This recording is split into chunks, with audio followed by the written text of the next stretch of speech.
പേരാണ് ആത്മഹത്യ ചെയ്യുന്നത്. പക്ഷേ ലോകത്തിലെ ഏറ്റവും കുറച്ച് ആത്മഹത്യയുള്ളത് സൗദി അറേബ്യ എന്ന് പറയുന്ന രാഷ്ട്രത്തിലാണ്. 1,00,000 പേർ ഒരു കൊല്ലം ജീവിച്ചിരിക്കുമ്പോൾ 0.4 ഒന്നിൽ താഴെയാണ് അവിടുത്തെ ആത്മഹത്യ.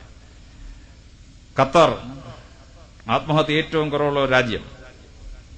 എന്നാൽ 1,00,000 പേർ ജീവിച്ചിരിക്കുമ്പോൾ 34 പേര് ആത്മഹത്യ ചെയ്യുന്ന കേരളത്തിൽ തന്നെ ഏറ്റവും കുറച്ച് ആത്മഹത്യയുള്ളത് മലപ്പുറം ജില്ലയിലാണ്. 1,00,000 പേർ ഒരു കൊല്ലം ജീവിച്ചിരിക്കുമ്പോൾ 4 പേര് ആത്മഹത്യ ചെയ്യുന്നു.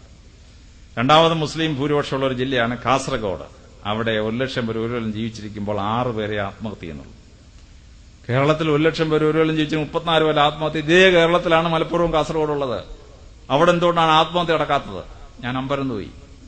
ഞാൻ അവസാനം ഒരു മുസ്ലിം മുള്ളായോട് ഞാൻ പോയി ചോദിച്ചു, എന്താണ് ഇസ്ലാം മതത്തിൽ മാത്രം ആത്മഹത്യ ഇല്ലാതാവുന്നത്?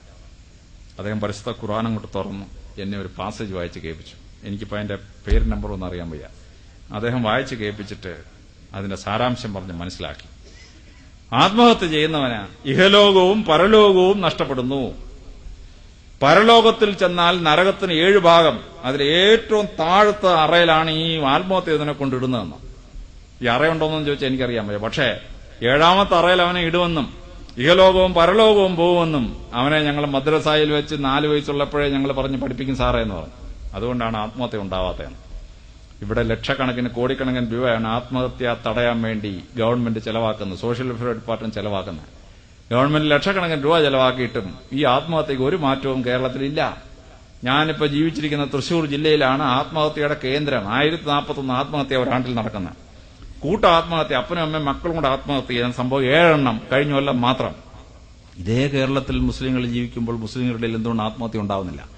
ഇത്ര കുറച്ചുണ്ടാവുന്നു. അപ്പോൾ പരിശുദ്ധ പ്രവാചകന്റെ ആ ഒരു കൽപ്പന മലാഹ പറഞ്ഞു കൊടുത്തത് പ്രവാചകൻ എഴുതി പരിശുദ്ധ ഖുർആനിൽ, ശരി. പക്ഷെ ആ പ്രവാചകൻ അത് ഇന്റർപ്രറ്റ് ചെയ്തുകൊണ്ട് വന്നിരിക്കുന്ന ആ വരവ് ആ മുള്ള വായിച്ച് കേൾപ്പിച്ചപ്പോഴാണ് എനിക്ക് എന്റെ സാരാംശം മനസ്സിലായത്.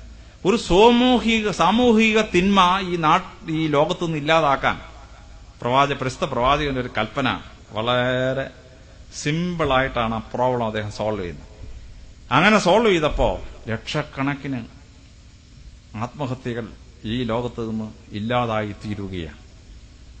നിയമം ഉണ്ടാക്കുമ്പോൾ കാമരാജ് പണ്ട് ചോദിക്കുന്ന ചട്ടം ആർക്ക് വേണ്ടി? ചട്ടം ജനങ്ങൾക്ക് വേണ്ടിയാണ്. ജനങ്ങൾക്ക് ഉപകരിക്കുന്ന രീതിയിൽ വേണം ചട്ടം ഉണ്ടാക്കേണ്ടത്. അങ്ങനെ ചട്ടം ഉണ്ടാക്കിയാൽ മാത്രമേ ആ നിയമം ശാശ്വതമായി ജനങ്ങളുടെ പ്രശ്നം പരിഹരിക്കുകയുള്ളൂ. മുസ്ലിം സമുദായത്തിൽ പെൺകുട്ടികൾ ജനിച്ചാൽ ആ പെൺകുട്ടികളെ ഉടൻ തന്നെ മരുഭൂമിയിൽ കൊണ്ടുപോയി മണല് മാറ്റി ജീവനോട് കുഴിച്ചിടുന്നൊരു സംഭവം പ്രവാചകന്റെ റിപ്പോർട്ട് ചെയ്യുന്നു. പ്രവാചകൻ പരിഹാരം കണ്ടെത്തി. ആ പ്രവാചകൻ കണ്ടെത്തി ഒരാൾക്ക് 4 പേരെ വരെ വിവാഹം കഴിക്കാം എന്നൊരു നിയമം, കണ്ടീഷൻസ് ഒക്കെ വെച്ചിട്ടാണ്, ചുമ്മാ അല്ല. അതിനുശേഷം